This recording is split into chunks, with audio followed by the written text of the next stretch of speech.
Il plane dans les films de Vincent Garanque une soif de vérité portée par des personnages qui se battent pour concilier justice et liberté.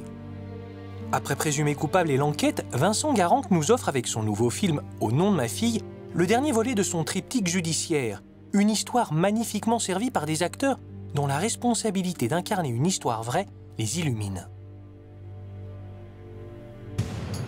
Salut papa. Bonnes vacances, ma chérie. Oui, toi aussi.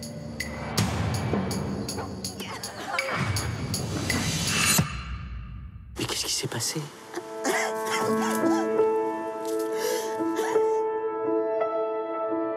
Pourquoi t'étais là le jour de l'autopsie? Je suis médecin. Je voulais m'assurer que tout se passe bien. Arrête de mentir, qu'est-ce que tu lui as fait? Kalinka était comme ma fille. Jamais j'aurais pu lui faire le moindre mal. Je te crois pas. Bonjour Vincent Garanque. Bonjour. Merci de nous recevoir chez vous. Vous êtes diplômé de la FEMIS, section réalisation, et ça date de 1993. L'enseignement, quel qu'il soit, c'est d'apprendre à savoir, et notamment savoir-faire. Qu'est-ce que vous avez appris à faire à la FEMIS? Ah, ça c'est une bonne question. C'est une question, ça va pas, la réponse ne va pas forcément plaire, mais je me rappelle que Jean-Claude Carrière disait finalement ce qui est important dans une école, c'est la pédagogie de la cafétéria. Et c'était très juste. En fait, ce qui est important, c'est pas tant ce qu'on vous enseigne, que les gens que vous allez rencontrer, qui appartiennent à votre génération et avec qui vous allez peut-être faire des choses plus tard. On n'était pas en demande de conseils, etc. Enfin, il y avait une espèce d'immodestie. Moi, je me rappelle, j'étais comme ça. On voulait pas apprendre, en fait. Et peut-être que ce métier-là ne s'apprend pas de manière scolaire. Et peut-être que ce métier, ça s'apprend en faisant des films. Mais ça signifie quoi pour vous, mise en scène?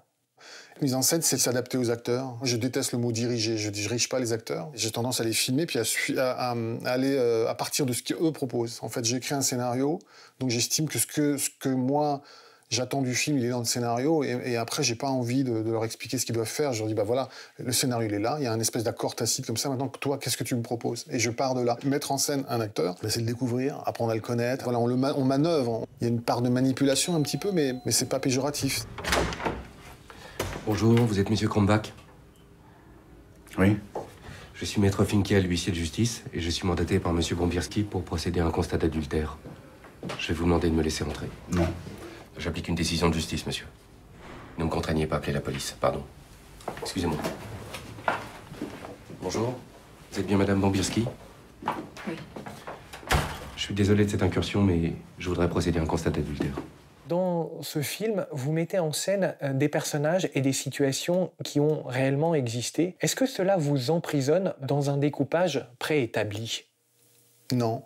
En fait, moi, je n'ai plus de découpage. On fait un découpage quand on a les acteurs. C'est ça, c'est le truc que je ne savais pas faire avant, mais en fait, on commence par on met les acteurs, et puis on cherche, on se donne ce petit temps qui est extrêmement important de pas savoir, de se laisser surprendre, forcément on a quelque chose en tête, mais finalement peut-être l'acteur va vous proposer autre chose. Ça, c'est Jean-Claude Carrière qui nous a appris des choses. Vous voyez, on a déjà appris des choses à la FEMIS. Il nous disait, il faut piller l'imaginaire des autres. Voilà. Il disait, être scénariste, c'est piller l'imaginaire des autres, et moi je pille l'imaginaire de mes scénaristes, je pille l'imaginaire des acteurs. Les acteurs, ils ont un imaginaire, ils se projettent, il faut regarder ce qu'ils proposent, et puis prendre ce qui vous plaît. André, qu'est-ce que tu fais là? Pourquoi t'étais là le jour de l'autopsie? De quoi tu parles? C'est écrit noir sur blanc dans le rapport. Tu étais présent le jour de l'autopsie. Je suis médecin. Je voulais m'assurer que tout se passe Et bien. ça rimait à quoi, ce simulacre de réanimation que tu as tenté le matin de sa mort? J'ai déjà expliqué. J'ai tout essayé pour la sauver. Tout ce que tu as fait était absurde, tout, c'est écrit dans le rapport. Certains metteurs en scène multiplient les prises, parfois par sadisme, mais d'autres fois pour permettre justement à l'acteur d'arriver à ce moment où la scène lui appartient plus qu'au réalisateur. Est-ce que vous êtes un réalisateur qui multipliait les prises? Chaque scène génère des problématiques différentes. Enfin, c'est jamais la même chose. En fait, il n'y a pas de règle, il n'y a pas de règle.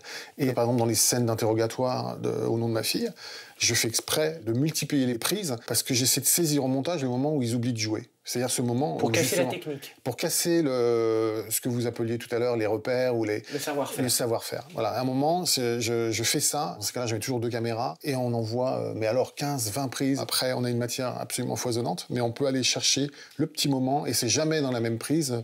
Là, ici, il a oublié de jouer. Tout d'un coup, ça devient... il ne joue plus. C'est-à-dire il est tellement dans la répétition qu'il ne contrôle plus rien et là, ça devient vraiment intéressant. Dans toute cette histoire, tu n'as cherché qu'à te venger de Dieter, parce qu'il t'avait volé ta femme. Tu t'imagines des choses, tu es devenu fou. Ah non, mais moi, je m'imagine rien. Moi, je suis sûr Quand on interroge Daniel Auteuil, il dit, pour parler de votre travail, que vous fabriquez beaucoup au montage. Alors est-ce que vous seriez comme Godard, pour qui le montage est le fin mot de la mise en scène? Ça, c'est certain. Et j'avais le fantasme de trouver le monteur idéal qui montrait le film tout de suite, sans effort, et ce serait formidable, mais évidemment, ça n'existe pas. Et en fait, je me suis rendu compte au fil de mes films qu'on n'échappe pas à cette étape, et qu'au contraire, il faut l'affronter exactement comme on affronte le scénario. Et pour moi, c'est l'écriture ultime du film. Et je me suis inventé une méthode. J'essaie qu'il y ait plusieurs monteurs, en fait. C'est un moyen déjà, à un moment, pour moi, dans un premier temps, de choisir vraiment très précisément les prises, de faire vraiment la dentelle des séquences, etc. Et puis à un moment, quand je me perds un petit peu, je cède la main, quelqu'un d'autre me donne des idées, je pille l'imaginaire d'un autre monteur, et pas du même, et ça va me redonner des idées. Enfin voilà, j'essaie vraiment de faire comme on fait pour les scénarios, en fait. Mais au montage, ça ne se fait pas tellement. On passe au cas concret. Oui. On a la chance de disposer de la scène d'ouverture du film. Bonjour monsieur, c'est la police. Reculez, reculez. Mettez-vous là. Parce que tout le monde me dit, mais tu commences toujours tes films par des arrestations, etc. Et en fait, c'est pas du tout une volonté, c'est un truc qu'on trouve en montage, en fait. C'est pas du tout un truc qui est décidé à l'avance. Cette scène est arrivée par un déplacement de scène. C'est des choses vraiment d'écriture. C'est comme quoi le montage est une écriture. C'est que la scène où la juge lui dit, mais vous n'avez pas le droit de vous faire justice vous-même, etc., qui est la voix qu'on entend sur cette séquence, était à l'origine dans le scénario à la fin. Et de la déplacer, de la mettre en ouverture, tout d'un coup, ça lui donne une dimension beaucoup plus forte, et ça nous permet de rentrer dans le film, ça nous expose le menu du film. C'est l'histoire d'un type qui se fait arrêter et qui s'est fait justice lui-même. Je suis contrainte de vous mettre en examen pour enlèvement, séquestration aggravée, coups et blessures volontaires et association de malfaiteurs. Je vous place sous contrôle judiciaire et vous maintiens en garde à vue.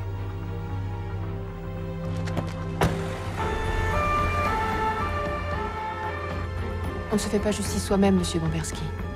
Puisqu'on est là pour apprendre à lire vos images, et apprendre à lire des images, c'est interpréter, comment on peut interpréter la couleur de la chambre et celle vestimentaire de Daniel Auteuil? Cette chambre qui a les mêmes couleurs que ses vêtements, elle semble pour moi être une cellule de moine. Oui. Il y a presque, dans sa façon de s'habiller, l'ascèse d'un homme mis à l'isolement, et le col de sa chemise étant boutonné jusqu'en haut, j'ai l'impression de voir un membre du clergé. C'est vrai, mais il y a une dimension catholique dans ce film de toute façon. De toute façon, ça c'est le film, c'est le parcours d'André Bomberski. Il y a un sacrifice, quoi. C'est le personnage, il est là en fait. Le personnage, c'est celui qu'on connaît aujourd'hui, André Bomberski, ce type qui porte cette histoire comme une croix. Autre élément de mise en scène qu'on peut noter, c'est le choix des acteurs. Il y a Daniel Auteuil, et vous choisissez de prendre un personnage qui joue le commissaire plus grand que lui. Parce qu'il y a une question de regard. Là aussi, apprenons à lire et interpréter vos images. Vous avez raison. Il y a l'idée il regarde la justice qui est au-dessus de lui. C'est vrai, c'est un petit homme. Mais moi, j'ai toujours dit, André Bomberski, c'est un petit homme qui se bagarre tout seul. Et là, c'est vrai que, comme Daniel n'est pas très grand, mais ça raconte quelque chose qui n'est pas conscient. C'est un petit homme qui soulève des montagnes. Et à la fin du film, il est dans les montagnes et c'est un tout petit homme. Je n'ai jamais eu l'intention de me faire justice moi-même, madame. Je n'ai fait que pallier les lâchetés successives de la justice française. Pourquoi filmez-vous ? Je crois qu'il y a dans le cinéma, dans la fiction, il y a un refuge. On refuge. Je crois que quand on filme, on ne pense pas à autre chose. Moi, j'ai besoin de ça. J'adore la vraie vie, j'adore ma famille, j'adore mes enfants. Mais j'adore aussi, j'ai besoin de... Et je crois qu'on filme pour fuir une certaine forme de réalité. Et même si on a envie de la raconter.